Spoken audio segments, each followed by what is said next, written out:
Magandang hapon po sa inyo lahat. Narito na po ang resulta ng 2 p.m. draw ngayong March 17, 2026, araw po ng Martes, para sa mga games na 3D Lotto at 2D Lotto. Kung bago ka pa lang sa aking channel, pwede kang mag-like, share, at subscribe para updated kayo sa mga PCSO lottery results araw-araw. Para sa 2 p.m. draw ng 2D Lotto, ito po ang mga winning numbers: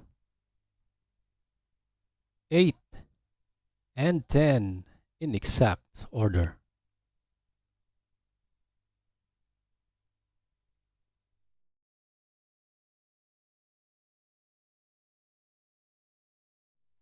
Para sa 2 p.m. draw ng 3D Lotto ngayong March 17, 2026, ito po ang mga winning numbers: 4, 1, and 2 in exact order.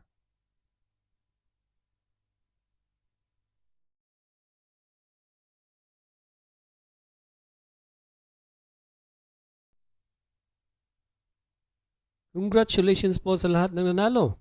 At kita-kits po tayo mamayang 5 p.m. draw. Thank you for watching.